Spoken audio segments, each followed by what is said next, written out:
अस्सलाम वालेकुम क्लास। आज नया टॉपिक हम स्टार्ट कर रहे हैं विच इज मैट्रिक्स मेथड। इसको हम मैट्रिक्स इन्वर्जन मेथड भी कहते हैं। क्वेश्चन नंबर 8 में आपको दो चीजें मालूम करने को कही हैं। इक्वेशन दे दी है पार्ट 1 के अंदर और कहा है कि आप इसके सोल्यूशन सेट निकालें, यानी एक्स और वाई के आंसर निकाल के बताएं by number 1 matrix inversion method, number 2 by Cramer's rule.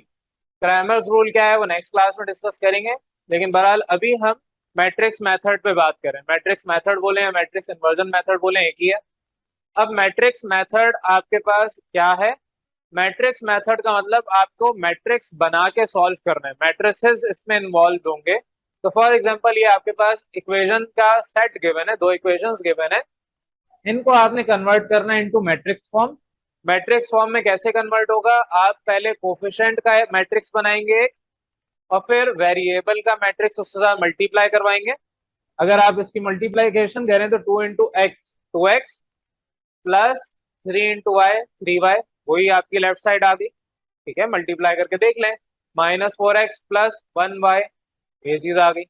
तो इस चीज को आपने कन्वर्ट किया into matrix form, is equal to इसको भी आपने मैट्रिक्स फॉर्म में कांस्टेंट को लिख दिया। तो आपकी जो इक्वेशन थी वो कन्वर्ट हो गई, इक्वेशन कन्वर्जन कर ली फ्रॉम साइमल्टेनियस इक्वेशन जो गिवन थी into its matrix form. Matrix form आ गई, इसको आपने इक्वेशन 1 कह दिया। लेट करेंगे मैट्रिक्स कोफिशिएंट का ए को लेट कर लें, वेरिएबल के मैट्रिक्स को एक्स लेट कर लें, और जो कांस्टेंट का मैट्रिक्स है उसको बी लेट कर लें। तो आप इक्वेशन 1 को चेंज करके लिख सकते हैं कि ये आपके पास ए लेट किया, ये एक्स और ये बी। तो आपके पास equation 1 can be written as A X is equal to B. अब A X is equal to B में आपके पास ए वहां मल्टीप्लाई हो रहा है, इधर आके डिवाइड हो जाएगा। ए यहाँ पर डिवाइड हो रहा है तो ऊपर जाके पावर -1 बन जाएगी। तो x is equal to A inverse B, ये आपके पास वैल्यू आ गई। अब ए इनवर्स आपने निकालना सीखा हुआ है, इसका फॉर्मूला क्या है? Adjoint of A divide by its determinant. तो वो वैल्यू इसकी जगह लिख दें। तो आपके पास एक फॉर्मूला बन गया x निकालने का, which is adjoint of A divide by its determinant multiply by matrix B. इसे आप इक्वेशन 2 कह देंगे। अब इस फॉर्मूले की बेसिस पे जब आप सोल्यूशन करेंगे तो आपके पास x का फाइनल आंसर आ जाएगा। x क्या है? Matrix of variables. तो x और y निकालना है। तो अब आप इक्वेशन 2 के रिस्पेक्टिवली जो जो आपको चीजें चाहिए वो निकाल लें। सबसे पहले आप डिटर्मिनेंट निकाल लें।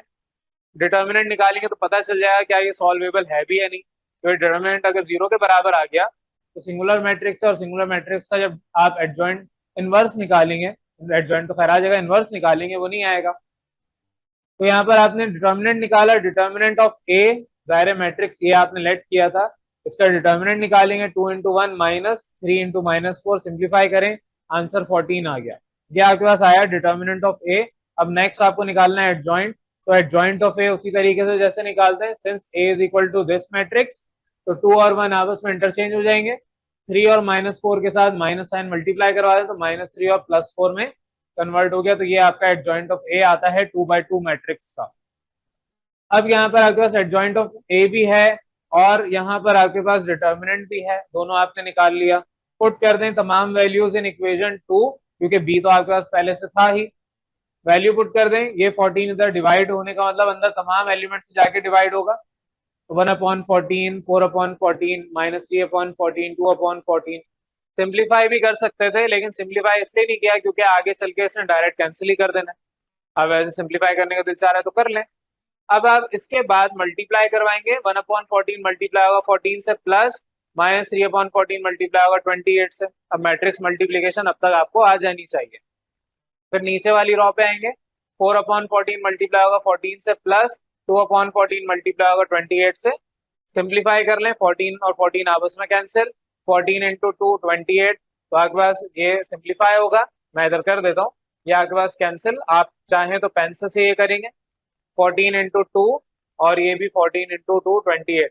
तो 3 इंटू 2 माइनस के साथ है तो -6, प्लस माइनस माइनस, ये आपका 1 ही रहेगा। ये 4 as it is, 2 into 2 4। End में आगे सिंप्लीफाई करने पर फाइनल आंसर आया एक्स और वाई के मैट्रिक्स का बराबर है -5 और 8।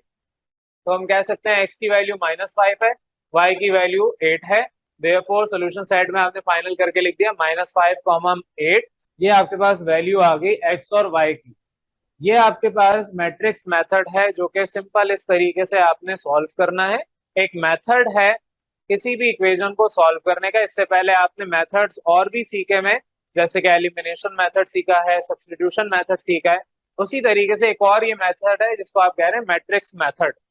इसके बाद इसी सवाल को हम नेक्स्ट क्लास में, अभी तो टाइम खत्म हो गया, नेक्स्ट क्लास के अंदर हम इसी सवाल को क्रैमर्स रूल से करेंगे, वो भी एक मेथड है। तो आपने इसके बाद जो सेकंड पार्ट है क्वेश्चन नंबर 8 का, उसको मैट्रिक्स मेथड से मैट्रिक्स फॉर्म में कन्वर्ट करके खुद सॉल्व करना है घर के अंदर एज अ होमवर्क। तो नेक्स्ट पार्ट आपका होमवर्क है। तो अभी मैट्रिक्स मेथड जो मैंने सिखाया, नेक्स्ट पार्ट का आप मैट्रिक्स मेथड ही निकालेंगे एज अ होमवर्क। और जो फिर क्रैमर्स रूल है, इसी सवाल का नेक्स्ट क्लास में करवाऊंगा ताकि आपको आंसर वेरीफाई हो जाए कि ये जो आंसर आया है ये आंसर दूसरे मेथड से भी सेम ही आएगा। तो क्रैमर्स रूल फिर इसके बाद नेक्स्ट क्लास में पढ़ेंगे, और फिर दूसरा पार्ट वो भी आपने होमवर्क के तौर पे ही करना होगा। क्लियर है यहाँ तक?